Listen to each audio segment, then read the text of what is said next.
Hello everyone, today a new tutorial in which I showcase a new first-person shooter tutorial which basically continues the story of the first first-person shooter tutorial that I did a few months ago. Maybe it is actually like 6-7 months ago, I don't know. Well, there was still a lot of stuff yet unexplained and I wanted to explain that in this video. Because, for example, I never explained how to reload a gun in a video game or how to aim down sights and crouch and stuff like that. Well, maybe I did crouching, but I didn't do going prone in a video game. So that's what I'm going to explain in this one. Excuse me. So yeah, you can consider this one a new tutorial or basically part 2 of the first one that I did. It's not perfect yet, I know that, but it's just a minor tutorial, an asset pack, you can call it that you can work on. It's just a basic first-person shooter tutorial, so I really hope it helps. I'm gonna cut this off right now because I'm doing a post-mortem commentary over the video that I made, so I'll see you in Game Maker Studio. Hello there and welcome back. If you liked what you saw in the beginning of this video, be sure to stick around because in this tutorial I'm going to be showing you how to do that. So let's start off with sprites. And one thing I want to say in the beginning of this video is that I'm going to go more in depth in the object section. I want to explain a bit more, I want to explain the codes a bit more, because I have read your comments, I replied to all of them, most of them. If I forgot to, then I will get to you as soon as possible. So basically all I'm going to do is I'm going to go into more detail with those things. So let's start off with the sprite. You all remember this sprite. My cursor is jerking out. I can't see it. And you all know this sprite is the basic Game Maker sprite. I just redrew it. I don't even know if that's a word. I'm not an Englishman, so I'm sorry. I also drew in a very simple crosshair. It looks like this, and make sure to center it because that's going to be necessary later on. Alright, so those were the vital parts. Let's go to the next ones. Sprite grass is just the mask of the grass. It's the same texture. I'm going to show you that later. Notice it's 512 by 512. And yeah, that's basically the mask of the grass. Yeah, that's all I can say about it. Here's some mask, the target, and the bullet. Notice the size and the center of it. I'm going to explain why that is later. So don't worry, I got you. Let's go to the sounds. I got one gunshot sound, which are professionally recorded. These are not fake gun sounds. These are very good. Let's go to backgrounds. Grass. Here's what I'm talking about. But this is a larger texture. This is far from an HD texture, but it will have to do. And for now, it's just a tutorial. And these are the textures of the tall grass. It's very simple. It looks very cartoony, but in the game it looks quite nice in my opinion. Let's move on. Here's the sky texture. It's just a simple blue gradient and a sun flare, because if you have seen all my videos, you know I love lens flares and I'm pretty addicted to them, and it's pretty ridiculous. So let's move on. This is the gun texture, the pistol. I got this one from Google Images, of course, so you might want to be careful when using this asset because it may have a copyright on it. I don't know that, but it's just for a tutorial, so who cares. And this is the texture of the hand that we're going to draw. I also made this texture for the target. It's very simple. It's just a few circles within a circle. It's very hypnotic. It's kind of making me fall asleep. So I'm gonna stop watching that. Let's move on to the scripts. These are not very important. These are just an asset pack I bought. It's very good. It's for texture filtering. You should really check it out. It's on the marketplace. I don't know what the retail price is at the moment.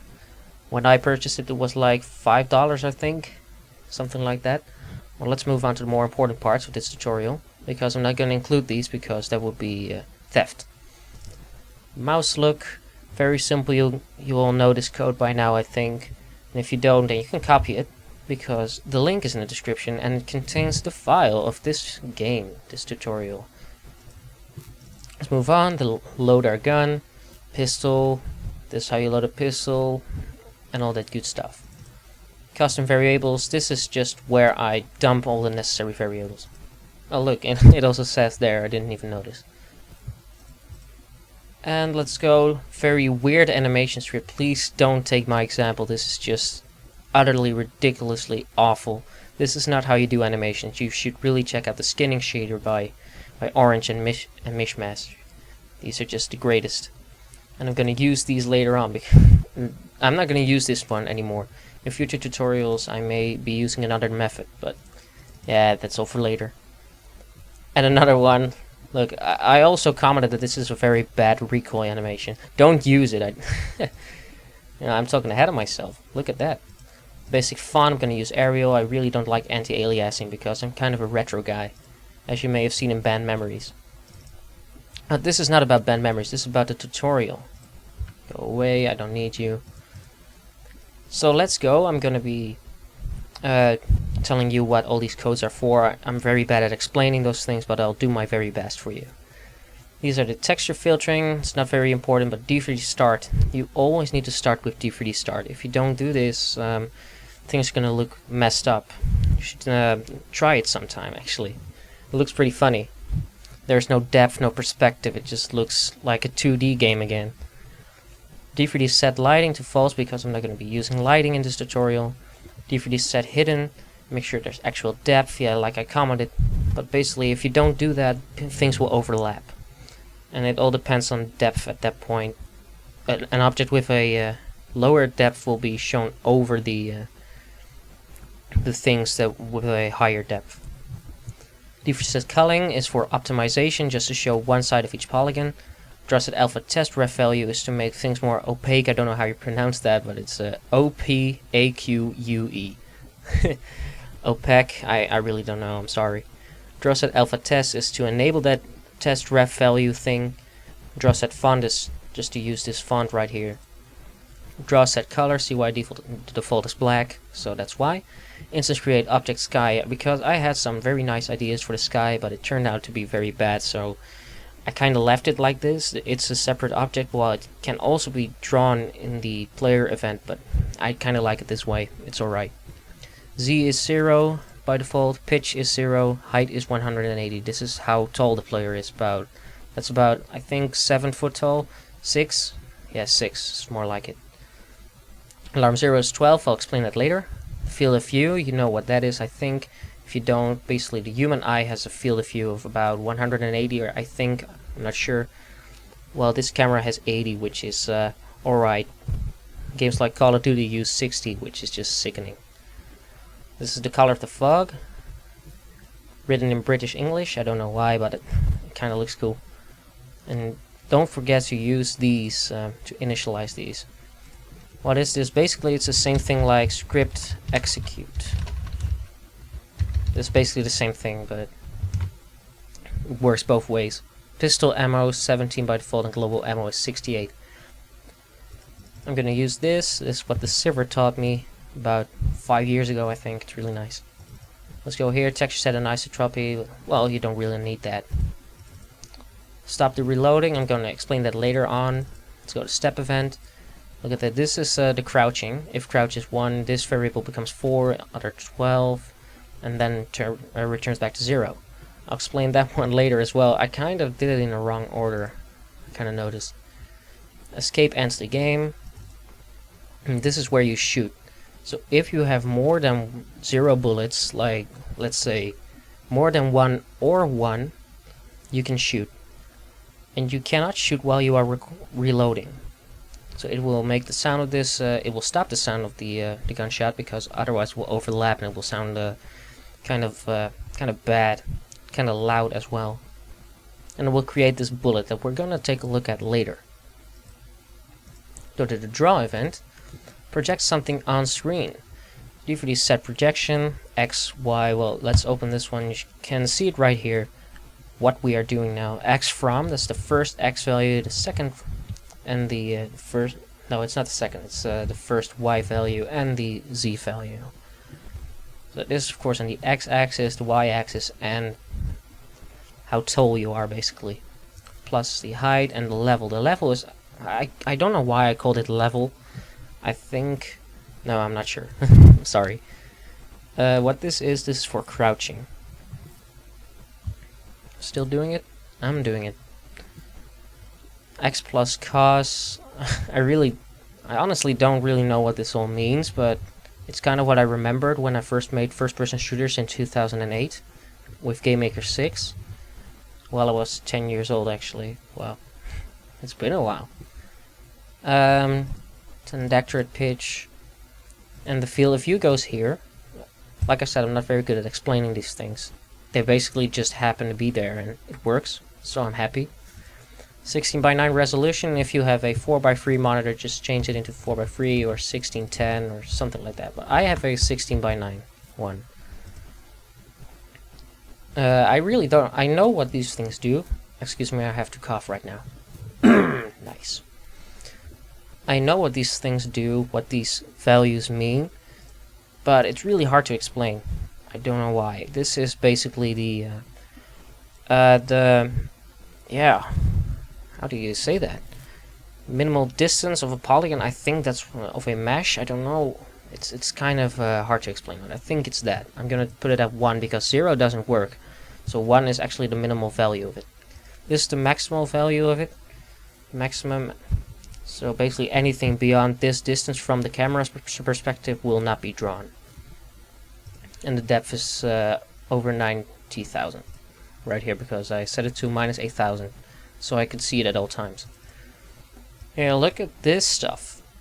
This is very weird. I know. It's kind of overwhelming. Transforms to give it its own identity. I don't know. I actually added this code somewhere, but it's gone now. DVD transform add rotation Y. This is of course rotating on the Y-axis. This is placing it. So the translation actually places it. It's like the grab feature in Blender and all that stuff. Add scaling because the field of view is going to mess your model up. Especially your gun and hand model. It's going to look all stretched, so that's why I added this piece of code. Minus the field of view divided by 250. This is what makes it look a little bit compressed. It looks a lot better. And another one, Y rotation and a Z rotation. And another translation. And notice that we have two translations, but each has a different position. This one is before the scaling and the rotations, and this one is right after that. Basically what you do here is you indicate where the gun should be, so 8 pixels on the x-axis and stuff. While the other one just basically goes to the x and y values of the player. Which is really nice, because now you can rotate it in a way that you couldn't do when you would place it like, let's say, right here. This would have a very, very nasty look actually. The animations will look all messed up and stuff. It's not very good. So let's move on. This is everything I did with the controls. I'm kind of lazy about that, because doing controls can be very, you know, specific actually. So now it's very basic, only the W works. So yeah, you move at a speed of 6 when you press the W button. That's all. Let's go to the Draw GUI event just to check it out a bit. It's nothing special. Display set GUI size, view W view, view H view. It's alright. That's no, it's not alright. I'm kind of tired. I just got out of school. And basically what this does is adjusting the GUI to your screen size. So I have a 1080p monitor. And for example, someone with a 720p monitor, I don't know if those still exist. Those are very 90s. Those the GUI will adjust to that. So if you don't do this, it will just keep that 1080p from the start. So that looks kind of ugly and bad. So that's why I did that.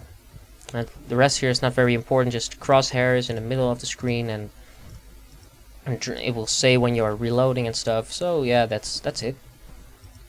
When you press the C key, you will crouch. So crouch, you will add a value of 1 each time you press C, and when it gets higher than 2, or greater than 2 I should say, it will go back to 0. So 1 is when you crouch, 2 is when you go prone, and 0 is when you stand up again. And this is how you reload. If you're not reloading, you can't of course reload while you are reloading already. and you have less than 17 bullets. If you don't do this, you can still reload when your gun is full.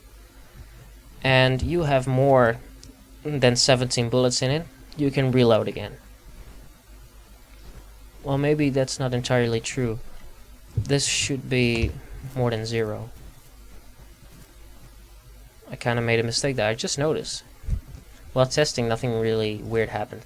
So it's good that I saw that. Thank you, thank you. Let's go to the ground textures, and you will see that we are loading a ground model and a tall grass model. We're loading in these textures again. Turn this random 360, that's just to give the tall grass a little bit more randomized feeling. The test value is 255, I'll explain that later on. It's basically for hiding the popping. I really hate popping in games, it makes me sick. So that's why I have a custom test value, and I'll show you what that does later. This is a very weird spawning system that I came up with. I don't know if it's any good or not. Well, I can tell you from my perspective it's not very good. So like I'm stating right here, don't use it. If this object is still in the room, it will spawn a new one right after that, a new grass model. Oh, it's gone. And it's back. So let's have a look at this one. Ah, there we go. There's the commentary, I should say. I'm sorry. Give this model its own identity and translate it. This is the first model. This is the ground model. So you could say draw the ground model and its identity. If test value is smaller than 253, it's really nonsensical. If you're not into it and if you don't care about the popping, just you can just simply remove this one or comment it out like this. It's absolutely stupid. It's just stupid. And it will draw the tall grass model. So when the distance to the player is over 6,000, the test value will increase, and when it's larger than 255, it will just stop increasing, meaning that this model will disappear. And it looks kind of fluent. You don't see it popping in or anything. It looks quite nice. So that was the first object. So we look at the skybox. It's not very impressive. It's just a it's just a skybox. It's more like a sky sphere or sky ellipsoid or whatever you want to call it. But this one is pretty interesting. This one just draws a massive floor on the ground that will repeat itself like 40,000 divided by 512 times.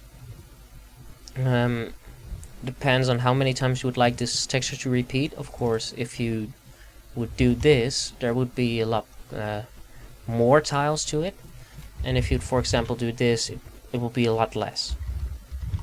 So I'm gonna do this. Alright, that was the sky object. It's not very impressive. This one isn't impressive either. This is just a lens flare, and that lens flare is following the player. It's it just gives a nice feeling. It's a nice touch. Object target. This one is very important. Actually, this is one of those targets that you shoot eventually. So I made a few models: target model, texture target, and that model will fall when shot, basically. And I'm going to show you right now. This target falls to the ground when shot. It will get back up after a few seconds. Well, basically 10 seconds actually. If this object gets hit by a bullet, and that bullet has is not too far above his head or anything, and if it's not falling already, you can set the falling to true, meaning that it will fall. Yeah, basically. Well, this isn't very important either. This is just for the giggles. And when the player is beyond that, it will just fall the right way. You'll see it when you test it out yourself. If falling is true, yeah, all that stuff is just a stupid animation. It just looks horrendous. But again, Game Maker now supports 3D animations, kind of. You need a shader for that, but it just looks amazing, and I'm gonna purchase it for sure, definitely. And this stuff, yeah, like I said, I'm going more into detail with these objects, but it's really hard to explain for me. Because I'm stupid. The object bullet here, speed is 1 at first, then after 5 steps the speed will go up to 61. Direction is the object player's direction, X skill is speed plus 4, and the Z is object player Z plus this height plus his level. And the pitch is object player's pitch, so that the bullet will actually fly up. Z plus 10 deck thread pitch times the speed. I didn't make this code up myself. Banthy Studios did in 2008. You should really look up his tutorials. They're actually great, and I got a lot of inspiration from him. So for a little bit more additional information, you should check out his channel. If Z larger than this one, yeah, then if you just shoot right in the sky, the bullet will just despawn. Otherwise, you might do that about 1,000 times, and you know what happens with GameMaker when it gets too many instances in one room. It just dies. Image X skill is speed. I might want to change that to plus 4. Speed plus is 6. Just accelerate a bit. Image angle, and this is for the bullet drop. So basically, if the pitch is larger than 0, or maybe I should say minus 90, the pitch will just go down. I'm gonna change this one to divided by 3.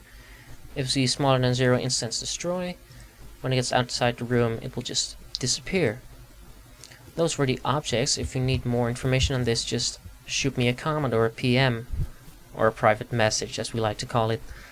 I will explain it a little bit more. For now, this will do, I hope. And this is what a room looks like. There's a lot of targets displayed here. If you want to add some more targets, just go to Objects, and then add a target. Hold Control, and maybe Alt as well, and then you can spam targets around. Now you have added some more targets. And here's the player, and as you can see, I've added 1 row of grass only, and that's what the spawning system does. Basically, what the spawning system does is, after about 5 steps, it will just duplicate and duplicate until it gets to this point. Then it will just stop duplicating. Alright, so that was the room basically. Something more important is you can change the resolution right here. If you have a 1080p monitor, just do this. But my computer isn't very powerful, so I'm gonna just keep it at, let's say, 900p. That will do. Enable the use of views, don't forget that, visible when room starts. And yeah, I have the frame rate to 60. This is the size of the room, the name of the room. You can call it whatever you want, of course. Yeah, that was it. These are the included files if you're interested. And I had this extension installed, but it turned out to make the textures look a lot worse, so I'm not going to be using that one. It's very nice though. It's free in the marketplace. And I've left some additional information right here, just if you're interested. I haven't changed any of the global game settings or anything, just the full screen thing and this one. That's basically all I changed. So yeah, I think that's all there is to say. So if you enjoyed this tutorial, please leave a like. Leave any suggestions for future tutorials. If you want to see part 3 of this series, then you should leave that as well. If you want to know anything about GameMaker, well, I will do my very best to help you. So thank you very much for watching, and have a great day.